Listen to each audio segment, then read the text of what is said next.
Bonjour et bienvenue dans le monde du Guaro Loco. Ça fait un certain temps que j'ai pas fait de review d'évaluation de filaments. C'est parce que j'ai pris le temps de faire pas mal d'impressions, de faire beaucoup d'impressions avec les filaments que j'ai sur la table avant justement de dire ce que j'en pensais. C'est un nouveau filament que j'ai reçu qui s'appelle le Select PLA. Alors c'est du PLA haut de gamme, il est présentement en promotion. Je vais mettre les liens des filaments que je présente aujourd'hui dans les commentaires de la vidéo. J'ai reçu des bobines neuves et puis j'ai imprimé une bonne quantité de produits, de différents items pour tester justement le filament, pour vous donner ma vraie évaluation parce que, bon, 3D Printing Canada m'a envoyé plusieurs filaments dans les derniers temps et puis ils m'ont dit on a reçu un nouveau filament qui est le Select PLA. Bon, alors du PLA haut de gamme. Puis je l'ai testé. Puis je vais vous donner mon évaluation de ce filament-là par rapport au plastique standard, on va dire, excusez-moi pas le plastique, le PLA standard qu'ils vendent sur leur site. Alors on va commencer par la bobine elle-même. Je vais vous montrer de quoi ça a l'air. On va prendre la verte comme exemple. Alors, Select PLA 1.75, 1 kg. On va regarder la couleur du verre. Très belle couleur. J'ai aussi l'orange. On va regarder l'étiquette aussi. Alors, orange clair. Et puis, j'ai le fuchsia. J'ai aussi le bleu. Mais le bleu est présentement sur la Little Monster en train de faire d'autres tests. Si je regarde la bobine, je ne sais pas si vous voyez ici, il y a le petit triangle. C'est probablement la meilleure chose que j'ai vue à date, à part les supports transparents. On peut voir où est-ce que la bobine est rendue, et puis là des deux côtés. Alors, chose intéressante, puis comparativement aux autres produits de 3D Printing Canada, ces bobines-là ont juste un endroit, je vais le montrer ici, un endroit pour passer le filament. Tandis que ceux-là ici, ils ont 1, 2, 3, 4, 5 endroits. Ça a l'air d'un détail, mais ça nous évite de perdre à coup de 20 ou 30 cm du filament lorsqu'il faut que je le rentre là-dedans. J'avais designé un petit clip que j'avais mis sur Thingiverse pour aller avec les autres filaments, mais celui-là ici, pas besoin de le faire. Alors ça, c'est au niveau de la bobine elle-même. Maintenant, si on regarde au niveau du filament, le filament est excellent. On regardera les impressions, mais ce que j'ai remarqué, c'est la constance du filament. J'ai été surpris. Alors, même des gros prints, des longs prints, c'est pour ça que je les imprime en hauteur, pour voir les défauts du filament. Normalement, sur une impression comme ça, je vais voir une ou deux marques, probablement une bulle d'air dans un filament ou quelque chose qui s'est passé. On va en reparler tantôt, mais je vais vous montrer ça. Alors ici, j'ai mon pied à coulisse. Il est bien à 0. 1.76, 1.75, 1.74, je le prends pas en place, 1.75, je reprends mes mesures, 1.75, 1.75, 1.75, 1.75. Vous savez comment le filament est fait? Lorsqu'il passe dans une vis sans fin, puis il est compressé à la sortie de la vis sans fin, puis il est chauffé. Il chauffe aussi par compression. Puis il sort par une buse. La buse n'a pas 1.75 mm, elle a 3 mm. Et puis, ce qui lui donne la dimension de 1.75 mm et qu'il soit parfaitement rond, c'est qu'il est refroidi et étiré. Et puis, il va être étiré jusqu'à ce qu'il ait 1.75 mm et il va être refroidi en même temps. Alors c'est un balancement entre tension et refroidissement qui est très très difficile. Pour avoir un filament parfaitement rond, ça prend un refroidissement, il y a quelques degrés de différence au niveau du refroidissement puis le filament ne sera pas bon. Ce filament-là est très constant au niveau de sa dimension. J'ai testé d'autres marques de filaments, puis ça variait entre 1.72 et 1.77. Ce filament-là, je l'ai testé sur les 3 bobines et puis ça va tourner entre 1.74 et 1.76, mais sur une même distance, c'est très très égal. Alors, très très très intéressant pour faire des belles impressions. C'est au niveau de un petit peu de théorie. Maintenant, on va regarder qu'est-ce que ça a donné. On va commencer avec les gros morceaux ici. Je n'ai pas imprimé dans toutes les couleurs, mais j'ai fait plusieurs tests. On va commencer avec le bleu ici. Je vais vous demander de regarder. En passant, je l'ai imprimé sur la Little Monster. Les 2 grands ont été imprimés sur la Little Monster. Ces deux-là sur la FL Sun. Ceux-ci, les petits pangolins, ont été imprimés sur la Tornado. Puis celui-là ici sur la Tornado, celui-ci sur la Tornado. Alors, on va regarder la qualité d'impression. Regardez la constance de l'impression. Les lignes que vous voyez dedans en passant sont dans le modèle, là, les genres de petites... les polygones, ou je sais pas comment est-ce qu'on peut appeler ça.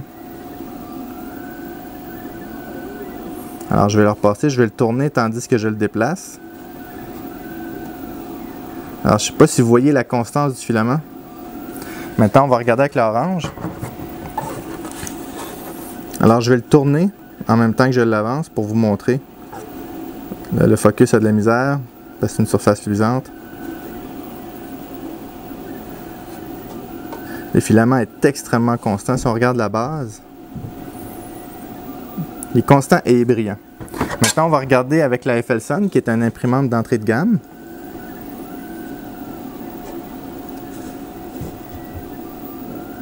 On voit qu'il y a un petit peu de ghosting, mais ce n'est pas la faute du filament.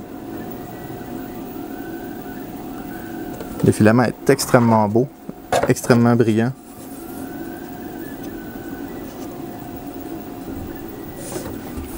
Ça, c'est au niveau des produits en mode vase. Maintenant, j'ai imprimé des pangolins. Le pangolin, c'est une pièce imprimée sauf les pattes. Les pattes sont rajoutées par la suite. Mais c'est une pièce qui est imprimée. Alors, s'il y a une... puis en passant, regardez les articulations qu'il y a en dessous. Alors, si le filament n'est pas constant, ça va être très difficile d'avoir un beau pangolin comme ça. Puis, il faut que l'imprimante soit bien calibrée aussi. Aucun problème d'impression. On va regarder la qualité. Alors, c'est pas en mode vase. Alors, il y a de la rétraction, il y a toutes sortes de choses là-dedans. Je vais essayer de trouver un reflet pour que ce soit intéressant à voir.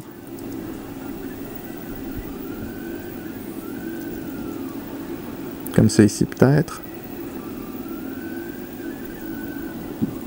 Si on regarde en dessous la précision de l'impression.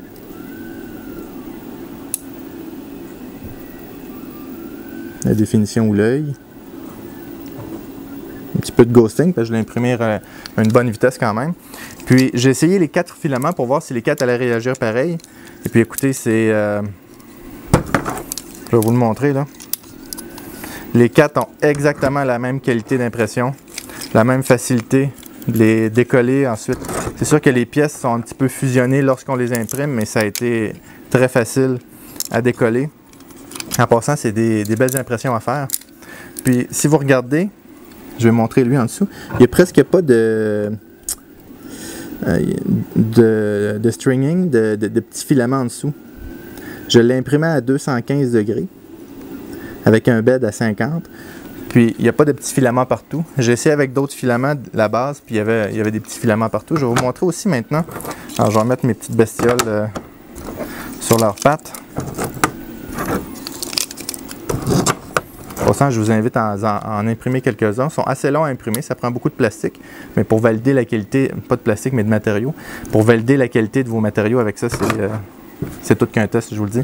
Maintenant, on va regarder la petite turbine. Alors, c'est une turbine en porte-clés que j'ai agrandie, je me souviens plus combien de fois.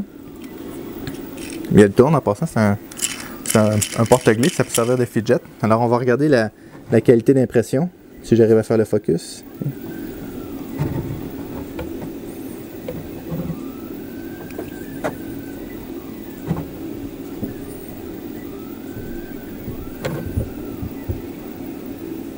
Super belle qualité d'impression. C'est la même chose pour toutes les turbines que j'ai imprimées. J'essaie d'avoir un beau reflet pour vous montrer de quoi ça a l'air. Puis celle-là ici.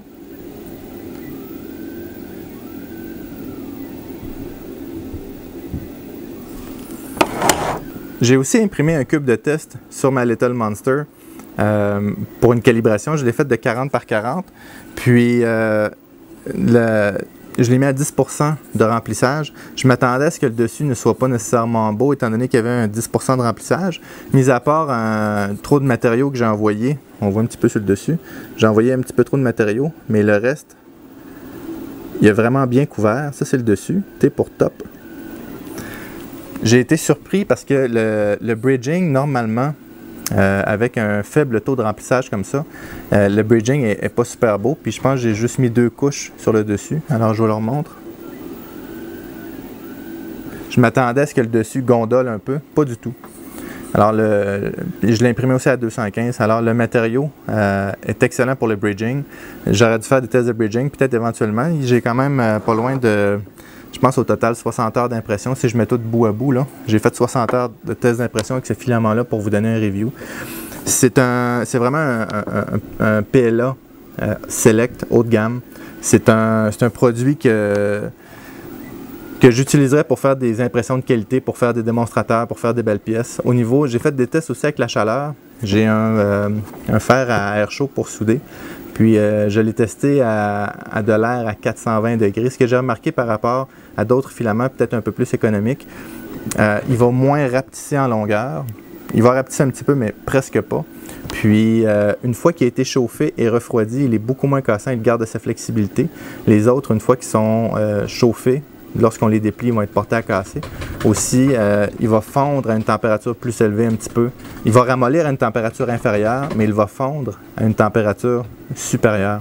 Alors, j'ai trouvé ça étrange qu'il ramollisse autour de 220 degrés, il commençait à plier tout seul. Puis l'autre filament que j'ai testé, je vais vous le dire, l'autre filament, c'est, vous savez, les bobines à 15 $ de 3D Printing Canada, je l'ai comparé entre autres à lui. Puis lui, il pliait à une température un peu plus élevée par son propre poids. Cependant, pas longtemps après, il fondait puis il y a une goutte qui tombait. Tandis que ce filament-là pliait un petit peu avant, mais avant que la goutte tombe, ça prenait énormément de temps. Alors, je pense que je vais avoir des beaux résultats dans les prochains mois avec ces produits-là. C'est un plastique que j'aime, il est facile à travailler. Ça n'a pas été compliqué, l'adhésion sur le bed est super. Le produit est brillant, le produit est fini. Je n'ai pas été obligé de monter mes températures à 20 degrés au-dessus des températures recommandées pour qu'il soit brillant. Même à basse température, à 205, il est très brillant. J'ai vu des filaments que pour avoir cette brillance-là, il fallait que je les mette. Il était recommandé, mettons, jusqu'à 215. À 225, il était très brillant parce qu'il était trop chauffé. Cependant, il fallait que j'imprime lentement puis je refroidisse beaucoup. Ce filament-là, il est brillant, même à basse température. Alors, c'est les filaments que je voulais vous parler aujourd'hui. Il y a un autre filament qui est digne de mention, c'est le filament de chanvre. Le filament de chanvre, je vais vous montrer ça ici. Il est fait par 3D Fuel. C'est une demi-bobine, c'est un filament qui est assez dispendieux. En passant, ce filament-là coûte environ, je pense qu'il est en spécial présentement à 30 $ le kilo. Normalement, il est un petit peu plus élevé que ça, mais il était entre 30 et 35 $ le kilo. Celui-ci, je crois qu'il est à 45 $ le demi-kilo. Alors, c'est un filament qui est très dispendieux à partir de chanvre. Et pour ceux qui se posent la question, non, il n'y a pas de THC dedans. Non, il n'y a pas d'effet secondaire dans la maison. Inquiétez-vous pas. Je vais vous montrer le résultat que ça m'a donné. J'ai fait imprimer, c'est un porte-crayon. Je l'ai fait imprimer sur ma FL Sun.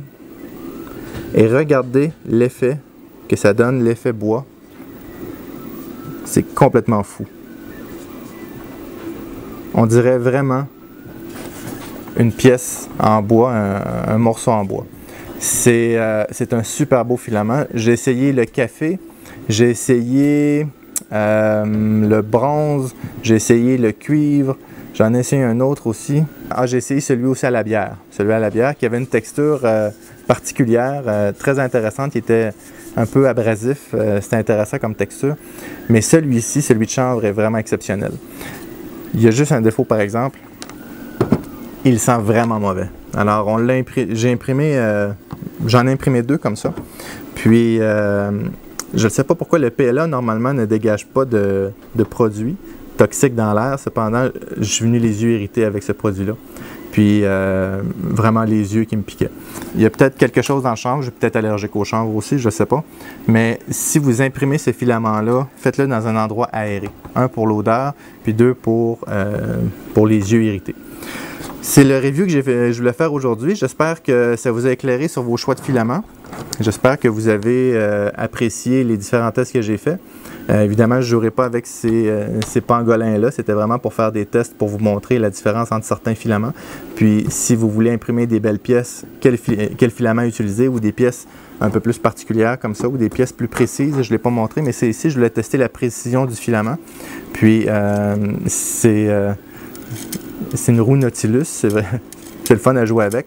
Et le filament, je l'ai imprimé du premier coup, super bien. Ça a bien été, le filament est précis, pas de bavure, pas de petits boutons après l'impression. Là, j'ai bien aimé ça. Puis, dans une prochaine vidéo, je vais vous montrer quand ma fusée va être finie d'imprimée. Cet nouvel outil que j'ai acquis. J'ai acheté ça sur Amazon cette semaine, je l'ai reçu aujourd'hui. C'est une spatule spécialement faite pour décoller les impressions 3D. J'avais vu Joey de 3D Printing Nerd qui l'avait essayé et qui semblait l'aimer beaucoup. Fait que je me suis dit, ben écoute, je vais l'essayer moi aussi. C'est une spatule qui est quand même dispendieuse. Je l'ai payée en spécial à 30 $. Normalement, elle en vaut, je crois, autour de 50. Elle avait un rabais 45 ou 50 $ canadiens. Mais il paraît que ça sauve énormément de print, énormément d'impressions. Vous savez que je suis un champion pour casser des fois les impressions, laisser la base sur la surface d'impression puis que la pièce s'en va parce que ma spatule est pas efficace. Alors j'espère qu'avec ça, je vais briser un peu moins d'impressions. Je vais faire un review là-dessus très prochainement. À vrai dire, je l'ai reçu tantôt. Je vais décoller ma fusée avec ça lorsqu'elle va être finie d'imprimée. Puis je vais prendre une petite vidéo pour vous montrer de quoi ça a l'air. Alors j'espère que vous avez aimé la vidéo. Si vous avez aimé ça, s'il vous plaît, mettez un like, abonnez-vous à la chaîne et à bientôt. Qu'est-ce qu'il y a? Décoller ma fusée. Décoller ma fusée. C'est bon ça.